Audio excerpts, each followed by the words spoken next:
Hello everyone, welcome back to Super Smash or Pass. Today, we're going to be covering the event legendary Pokemon.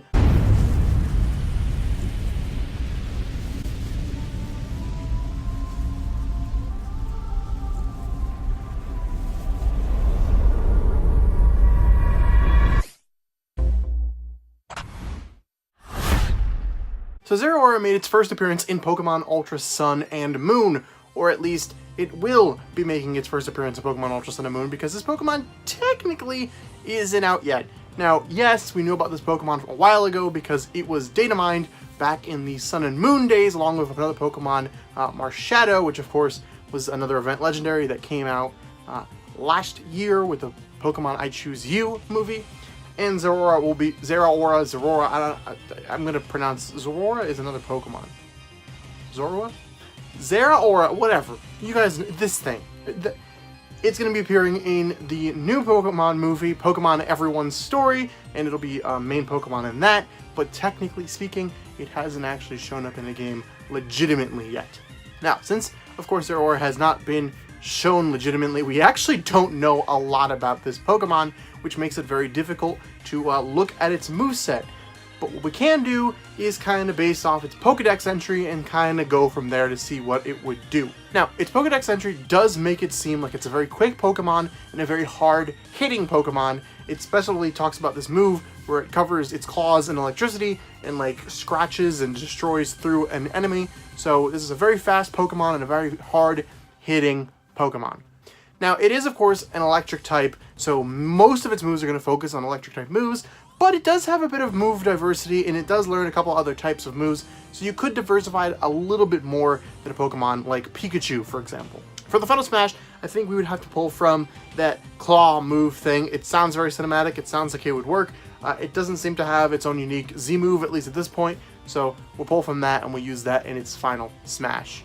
I'm not sure that this Pokemon would work as an Echo Fighter either. At first I had the assumption that it would probably work out as an Echo Fighter of either Lucario or Greninja, but looking at those Pokemon movesets more and kind of hearing about how Zeraora works, I don't think it actually would work as an Echo of either one. I was of course leaning more towards Lucario, but Lucario's moves don't really seem to have good translators into Zeraora's moveset, so I don't think it would work as an Echo Fighter of these characters. I also think the fact that Zeraora is another very fast, hard-hitting electric type kind of makes it a bit redundant in the moveset.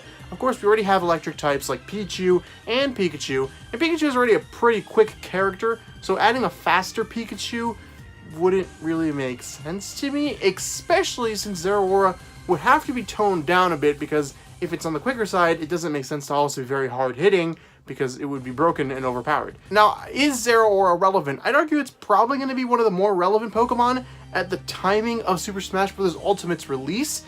This does, however, depend on how Let's Go Eevee and Pikachu works out, because that'll probably steer it more towards Gen 1 Pokemon, and Gen 8 Pokemon, or Gen 7 Pokemon, kind of be forgotten about a little bit, as well as we'll have a Gen 8 Pokemon announced by November, so that'll kind of shift gears, but there will still be the movie, so I could see GameFreak pushing Zeraora, but honestly, I just don't think there's enough in the uniqueness here.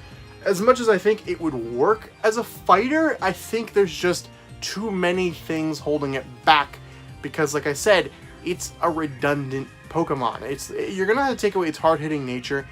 It could be fast, that's fine, but we already have fast Pokemon in Pokemon like Greninja, and like I said, Pikachu. And Pikachu especially makes it redundant because it's another electric-type Pokemon, and we already have 2 of those in the roster.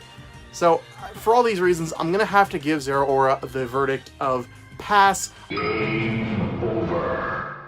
I just don't think that this Pokemon brings enough new to the table, especially when compared with other Pokemon from Generation 7.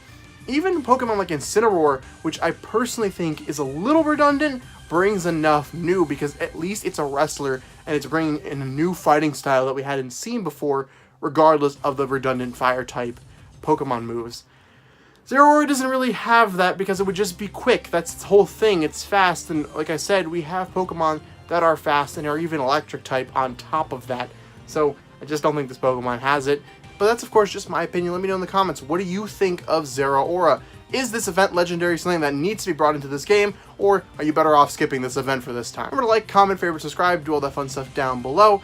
Share this video with friends if they like Super Smash Bros. And also, just as a little bonus thing here, tomorrow there will be another episode of Super Smash Pass. It's going to be a different kind of episode, but come back tomorrow to the channel and I'll explain to you then what's going to happen there.